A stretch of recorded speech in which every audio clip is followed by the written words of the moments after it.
Hoy nos toca el capítulo número 36 del segundo libro de Crónicas. El capítulo número 36 del segundo libro de Crónicas. Padre amado, Dios Todopoderoso, presentamos tu preciosa palabra en el nombre del Señor Jesucristo. Amén.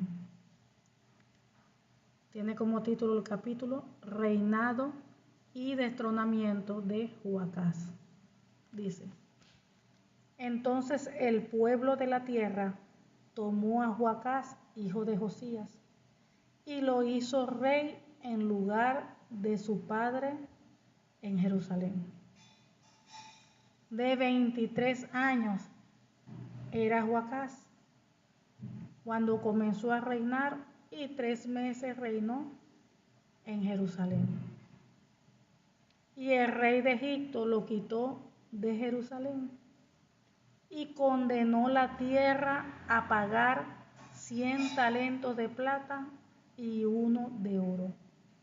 Y estableció el rey de Egipto a Eliaquim, hermano de Joacás, por rey sobre Judá y Jerusalén, y le mudó el nombre de Joacim, y a Joacás su hermano tomó Necao y lo llevó a Egipto. Gloria a Dios y bendita sea la palabra del Señor. Vamos a detenernos aquí un momento y volvemos al inicio. Reinado y destronamiento de Joacás. O sea, destronamiento es que lo quitaron del reino. Fue destronado, fue cortado de allí, quitado, apartado. Dice: entonces el pueblo de la tierra tomó a Joacás, hijo de Josías, y lo hizo rey en lugar de su padre en Jerusalén. Esto me hace recordar como hoy en día. ¿Qué hacemos normalmente hoy en día? Se llaman a elecciones, la gente va a votar, vota por tal presidente, presidente A es un ejemplo, y hay otros presidentes, pero el que gane, obtenga más votos, ese gana. Vemos aquí en los tiempos bíblicos que, aunque no lo hacen literalmente así, con votaciones, con papel o algo así, vemos que el pueblo escogía el rey, que viene siendo hoy día el presidente. Dice: entonces el pueblo de la tierra tomó a Joacás, hijo de Josías, y lo hizo rey en lugar de su padre en Jerusalén. Recuerda que en esos tiempos siempre escogían a los hijos del rey. Eran los hijos quienes seguían el reinado, al menos que Dios decida lo contrario y en X momento pues quiera levantar otra persona. Recuerden que Dios es Dios y Dios es soberano, y también, como dice la palabra del Señor, que Dios es el quien pone reyes y quien quita reyes. O sea que cuando un rey queda, o mejor dicho, cuando decimos hoy en día un presidente queda, fue porque Dios lo permitió. Y recuerden que muchas veces Dios permite, en aquellos tiempos, pero permitía que quedara un rey, era también por un propósito, porque de repente Dios quería traer juicio sobre la nación e iba a utilizar ese rey. Y hoy en día eso mismo sigue pasando. Muchas veces decimos: ay, Dios mío, quedó tal presidente terrible, que es malo, que hace esto. Ah, bueno, pero ¿por qué viene también a causa de qué? Que eso viene a causa también de juicios. Entonces recuerden que nada se escapa de las manos de Dios. Dios pone reyes, Dios es quien pone rey, Dios es quien pone presidente y Dios es quien quita. Y si permite que alguien quede allí, ¿por qué lo permite ya? O sea, es su voluntad. Uno lo que tiene que hacer es orar. Dios nos manda a orar. Orar por los reyes, por los presidentes y por los que están en eminencia. Dice: para que vivamos tranquilos y reposadamente. Entonces el trabajo de la iglesia de Cristo es orar, ayunar por ellos, para que todo esté siempre tranquilo, para que las cosas marchen conforme a la voluntad de Dios. Tenemos que orar, interceder, ayunar. Entonces el pueblo de la tierra tomó a Joacás, hijo de Josías, y lo hizo rey en lugar de su padre en Jerusalén. Dice que de 23 años era Joacás cuando comenzó a reinar, y 3 meses reinó en Jerusalén. No duró nada, solamente 3 meses. Y hemos visto en todas las veces que hemos leído, ¿verdad?, la palabra del Señor, que, o también lo podemos aplicar hoy en día. Vemos que cuando Dios llama a alguien al ministerio, lo podemos aplicar a un ministerio. Cuando Dios le llama a alguien a servicio, esa persona también va a estar allí sirviendo, haciendo las cosas del Señor, de acuerdo como Dios le dé el tiempo, los años. Y hemos visto que es Dios, dice la Biblia, que la vida y la muerte están en las manos del Señor. Esa persona va a durar ahí el tiempo que Dios designe, sirviéndole. Como en este caso, rey. Fíjense que cuando en los tiempos bíblicos, cuando hacía lo malo que decía allí, el rey tal hizo lo malo delante de Dios. Y ahí le atacaban los enemigos y pasaban muchas cosas. O se enfermaba, lo mataban, pero era porque así Dios lo permitía. ¿Por qué? Por su maldad. Y también hemos visto muchas veces que cuando ese rey hacía lo correcto, lo bueno, duraba todo el tiempo que iba a durar. Porque cuando alguien camina en rectitud, en obediencia, pues Dios allí lo tiene usándolo todo el tiempo que sea necesario. Y igualmente eso es, hoy en día sigue. Igualmente eso hoy en día sigue. Cuando una persona está haciendo lo correcto, lo bueno, lo agradable, cuando Dios le llama al ministerio y está haciendo en obediencia las cosas de Dios, Dios bendice a esa persona. Y una de las bendiciones es, alarga sus días sobre la tierra. Le extiende sus años de vida. Dura todo el tiempo que va a durar. Pero cuando esa persona está en desobediencia o entra en desobediencia y no está haciendo lo correcto, cuando está haciendo las cosas mal, eso pues trae como consecuencia, ustedes saben, maldiciones. Y dentro de esas maldiciones puede venir muerte prematura, puede venir de que, o sea, que pues esa persona pueda ser cortada, desvivida o morir antes de tiempo por su comportamiento y por todo. Y así muchas cosas, ese es el Señor. Y dice, y el rey de Egipto lo quitó de Jerusalén y lo condenó, y condenó la tierra a pagar 100 talentos de plata y 1 de oro. Fíjense que esto siempre pasaba cuando ellos venían, atacaban al enemigo o atacaban a un país que ellos querían tomar. Tomaban ese pueblo y tenían que pagar tributo. Fíjense, y ahora fueron ellos que tuvieron que pagar el tributo al enemigo. Y el rey de Egipto lo quitó de Jerusalén y condenó la tierra a pagar 100 talentos de plata y 1 de oro. Sabemos que esas cosas cuando sucedían así, siempre eran, ¿por qué? Por el pecado. Cuando el rey hacía lo malo delante de Dios y también arrastraba al pueblo a pecar, siempre pasaban esas cosas. Se levantaban los enemigos, venían a atacar, muchas veces se los llevaban cautivos, le quitaban todo, muchas veces se robaban todas las cosas en la casa de Dios. Y aunque eso pasaba literalmente, hoy en día sucede, sigue sucediendo, pero espiritualmente. Porque cuando una persona entra en desobediencia, se aparta de hacer lo correcto, se quita la cobertura, la protección de Dios de sobre la persona. Recuerden que cuando la persona está en obediencia, está caminando alineado a la palabra, hay un muro de protección, hay una protección de parte de Dios. Pero como el pecado es pecado, Dios aborrece el pecado, y a la persona al entrar en un estado de desobediencia y Dios le habla y la persona no se corrige, Dios quita su protección. Y ahí es donde entra el enemigo a atacar de todas las maneras, a destruir, a enfermar, muchas cosas hace. Muchas cosas hace. ¿Y qué es cómo se resuelve allí esa situación? Y lo hemos visto muchas veces a través de la palabra. con la humillación, con el arrepentimiento. La persona tiene que humillarse delante de Dios, arrepentirse de todos los pecados y apartarse. Dice la Biblia que si confesamos nuestros pecados y nos apartamos, alcanzamos misericordia. Y Dios allí que limpia, sana, restaura, levanta. Y ese siempre ha sido el ciclo, siempre, el proceso, el procedimiento. Siempre es ese el procedimiento, hay un procedimiento.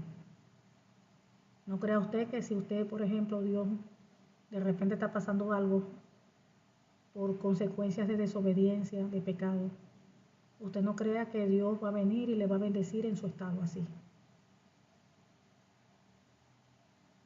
Usted sin hacer nada, usted sin arrepentirse, usted sin apartarse del pecado, no crea que las bendiciones de Dios se van a derramar sobre su vida, porque Dios no contradice su palabra. Hay bendiciones que vienen por la obediencia. Cuando ese hijo o esa hija de Dios es obediente, está viviendo la palabra. Y están las maldiciones que vienen por la desobediencia. Entonces, si una persona está en desobediencia, es rebeldía, viviendo la vida a su manera y no a la manera de Dios en su palabra, no espere que las bendiciones, las ventanas de los cielos, las puertas se le abran. No espere eso, porque Dios no va a contradecir su palabra. Tenemos que aprender de que Dios es santo. Es santo, santo. Entonces, ¿qué es lo que nosotros tenemos que enfocarnos? A ordenar nuestras vidas. Enfóquese. Cada hijo o hija de Dios debe enfocarse a evaluar nuestra vida, cada área de nuestras vidas. Traer restauración. Recuerden que nosotros somos la casa de Dios. Antes era literal, física, el tabernáculo, la casa. Ahora la casa es nosotros, nuestro cuerpo es templo del Espíritu Santo. Tenemos que evaluar, ver dónde estamos pecando, dónde estamos fallando, dónde le abrimos puerta al enemigo, dónde le estamos dando derecho legal, en qué área. Y ir restaurando, pidiendo perdón, humillándonos delante de Dios, cerrando esas puertas, arreglando los problemas que hay en nosotros, para irnos alineando la palabra. Cuando Dios ve que de verdad nos queremos parecer cada día más a Él, ahí es cuando las bendiciones se comienzan a desatar sobre nuestras vidas, cuando todo comienza a fluir. Pero mientras haya pecado, no espere que las bendiciones fluyan, porque no van a fluir. Porque siempre el problema va a ser el pecado. Si en su vida no están fluyendo las cosas como usted espera, evalúese y vea en qué área está usted fallando. Cuando usted arregle su vida, las áreas, usted va a ver cómo las cosas cambian. ¿Por qué? Porque Dios no se equivoca en su palabra. Dice, cuando comenzó a reinar, Joacim era de 25 años y reinó 11 años en Jerusalén. E hizo lo malo ante los ojos de Jehová su Dios. Fíjense, hizo lo malo. Y subió contra él Nabucodonosor, rey de Babilonia, y lo llevó a Babilonia atado con cadenas. Fíjense que esta es una de las características. Cuando la persona está en desobediencia, haciendo lo malo, si no está obedeciendo a lo que la Biblia dice, automáticamente está haciendo lo malo. Y una de las características allí que se refleja es que es llevado cautivo por el enemigo. Eso es consecuencia del pecado. La persona es cautiva por el enemigo. Espiritualmente eso lo vemos hoy en día. Y subió contra él Nabucodonosor, rey de Babilonia, y lo llevó a Babilonia atado con cadenas. Fíjense. También llevó Nabucodonosor a Babilonia de los utensilios de la casa de Jehová y los puso en su templo de Babilonia. Fíjense que aparte de ser cautivo, el enemigo roba. ¿Por qué? Porque ya no hay protección de Dios. El Señor quita la protección de las personas y entra el enemigo a atacar, a dañar y a robar. Le roba la felicidad. Le puede robar hasta dones. roba el matrimonio iba bien y de repente problema tras problema, división de todo. Y así muchas cosas. También llevó Nabucodonosor a Babilonia de los utensilios de la casa de Jehová y los puso en su templo de Babilonia, en Babilonia. Los demás hechos de Joacim y las abominaciones que hizo, ese como Dios le dice, las abominaciones que hizo y lo que en él se halló están escritos en el libro de los reyes de Israel y de Judá, y reinó en su lugar Joaquín, su hijo. Ok, ahora quedó Joaquín. De 8 años era Joaquín cuando comenzó a reinar, y reinó 3 meses y 10 días en Jerusalén. E hizo lo malo ante los ojos de Jehová, fíjese. Hizo lo malo ante los ojos de Jehová también.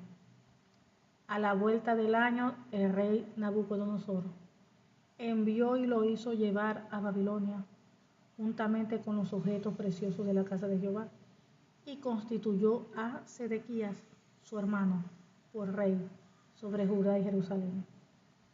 Fíjense que esto pasaba cuando la persona, el rey o el presidente, como ustedes quieran llamarlo, hacía lo malo, porque ya no había protección de Dios. Hemos visto cuando la persona, un rey, hace lo correcto delante de Dios, busca dirección de Dios, ora a Dios, y Dios los guardaba. Había allí respaldo de parte de Dios. Es más, hasta Dios mismo peleaba por ellos. Y muchas veces sin el pueblo ir a la guerra, a pelear, Dios había desvivido a toda esa gente, a todos los del enemigo.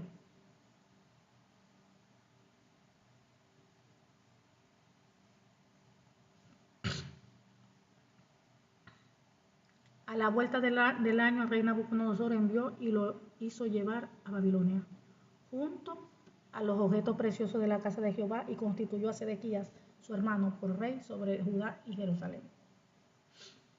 De 21 años era Sedequías, ahora es su hermano, quedó como rey. De 21 años era Sedequías cuando comenzó a reinar, y 11 años reinó en Jerusalén. E hizo lo malo también. E hizo lo malo ante los ojos de Jehová, su Dios. Y no se humilló delante del profeta Jeremías, que le hablaba de parte de Jehová. Fíjense, aquí estamos viendo que Dios no es un Dios injusto. Dios no es un Dios injusto. Fíjense que cuando una persona está haciendo algo malo, Dios siempre advierte. Le envía a un profeta en aquel tiempo. Alguien le habla, pero Dios siempre advierte. Y Dios, dice la Biblia, que Dios es el mismo de ayer y de hoy. Él no ha cambiado, no tiene sombra de variación. Hoy es lo mismo. Dios, claro que sigue advirtiendo. Nos advierte a través de la palabra, nos advierte todavía a través de un profeta, a través de un hermano. Le advierte a través de si es un hijo de Dios, a través de la esposa. Si de repente es la esposa, Dios le advierte a través del esposo. Dios puede hablarle a través de cualquier persona que Él quiera. Pero claro que Dios habla y le advierte. Dice, e hizo lo malo ante los ojos de Jehová su Dios, y no se humilló delante del profeta Jeremías, que le hablaba de parte de Jehová. Se rebeló a sí mismo contra Nabucodonosor, al cual había jurado por Dios, y endureció su cerviz, endureció su corazón, y obstinó su corazón para no volverse a Jehová, el Dios de Israel. Fíjense.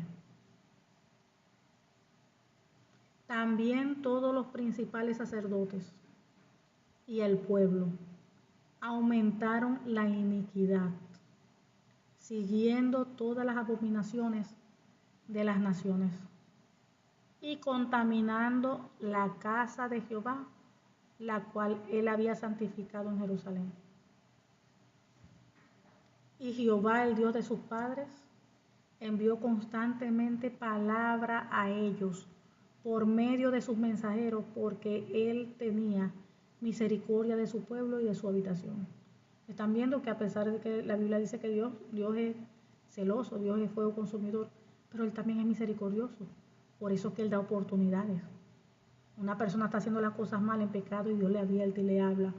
Dios esperando a ver si se arrepiente, si se corrige. Pero cuando la persona insiste y nada, aparta su oído y nada, ya llega un momento donde Dios se aparta. Entonces estamos viendo que nuestro Dios es un Dios de justicia. Cuando usted vea que cae el juicio sobre algo, ya Dios dio a esa persona, a esa nación, oportunidad. A ese presidente, esa oportunidad. Y Jehová, el Dios de sus padres, envió constantemente palabra a ellos por medio de sus mensajeros, porque Él tenía misericordia de su pueblo y de su habitación. Mas ellos hacían escarnio de los mensajeros de Dios. Wow. Y menospreciaban sus palabras, burlándose de sus profetas, hasta que subió la ira de Jehová contra su pueblo, y no hubo ya remedio. ¿Están viendo? Dios da oportunidad tras oportunidad hasta que ya llega a un límite, donde el Señor dice, ya basta ya. Ahora sí van a saber quién soy. Como dice la Biblia, el padre cuando corrige al hijo. Primero le da oportunidades, cuando ve que el hijo nada que ver, ahí saca la vara. Te hablé bonito a las buenas, no escuchaste, ahora las malas con la vara, te vas a enderezar. Dice, por lo cual trajo contra ellos al rey de los caldeos, que mató a espada a sus jóvenes en la casa de su santuario, sin perdonar joven ni doncella, anciano ni decrépito. Todos los entregó en sus manos. Ya fíjense que ya ahí cuando vino ya un juicio, como que dice un juicio total ya. Asimismo, todos los utensilios de la casa de Dios, grandes y chicos, los tesoros de la casa de Jehová y los tesoros de la casa del rey y de sus príncipes, todo lo llevó a Babilonia. Y quemaron la casa de Dios. Ya allí Dios no estaba, de hace rato. Y rompieron el muro de Jerusalén y consumieron a fuego todos sus palacios y destruyeron todos sus objetos deseables. Los que escaparon de la espada fueron llevados cautivos a Babilonia y fueron siervos de él y de sus hijos, hasta que vino el reino de los persas, para que se cumpliese la palabra de Jehová por la boca de Jeremías, hasta que la tierra hubo gozado de reposo, porque todo el tiempo de su asolamiento reposó, hasta que los 70 años fueron cumplidos. Mas al primer año de Ciro, rey de los persas, para que se cumpliese la palabra de Jehová por boca de Jeremías, Jehová despertó el espíritu de Ciro de los persas, el cual hizo pregonar de palabra y también por escrito por todo su reino, diciendo, así dice Ciro, rey de los persas, Jehová, el Dios de los cielos, me ha dado todos los reinos de la tierra, y él me ha mandado que le edifique casa en Jerusalén, que está en Judá. Quien haya entre vosotros de todo su pueblo, sea Jehová su Dios con él y suba. Fíjense que aunque vemos, ¿verdad?, que cuando Dios trae juicio a una nación, a una casa, a una persona, Dios no hace las cosas para destruir. Dios es un Dios de propósito. Dios siempre quiere traer arrepentimiento, humillación, pero para luego traer restauración. Después que Él trajo juicio, fíjense después cómo levanta a alguien para restaurar las cosas. Aquí vemos el comienzo del levantamiento del rey de Ciro que vino. Y aquí, por lo que leímos el versículo 23, vemos cómo el rey Ciro comienza ya a trabajar, a restaurar la casa de Dios. Y así mismo pasa hoy en día. Así mismo pasa hoy en día. Entonces nosotros no debemos de dudar del Señor. Todo lo que Él hace lo hace con propósito. Dice la Biblia que a través de muchas tribulaciones es necesario entrar al reino de los cielos. Y la tribulación, claro que eso trae. Eso duele, eso son procesos. Pero todo tiene propósito. Y Dios siempre sabe lo que hace. Lo que tenemos que pedirle a Dios fortaleza, que nos ayude y que haga con nosotros como Él bien le parezca, que forme en nosotros su carácter, que pueda de verdad cambiar y transformar cada uno de nuestras vidas. ¿Con qué fin? Para que nosotros nos parezcamos cada día a Él. Para que nosotros nos parezcamos cada día más a Cristo. En todos los aspectos, en todas las áreas. Y que nosotros vivamos por Él y para Él. Ese es el fin. Que nosotros vivamos por Él y para Él. Amén. Hasta que Él venga. Padre amado, Dios Todopoderoso, te damos gracias. Gracias, Señor, porque tú eres bueno, porque para siempre es tu misericordia. Padre amado, gracias por tu palabra, porque tu palabra es fiel, justa y verdadera, Señor. En el nombre del Señor Jesucristo te pedimos, Padre, que esta tu palabra pueda producir fruto, Dios, en cada uno de nosotros a 100 por uno. Y en el nombre del Señor Jesucristo, Padre, sellamos esta tu palabra con tu preciosa sangre y con el Espíritu Santo de Dios. En el nombre del Señor Jesucristo te lo pedimos. Amén.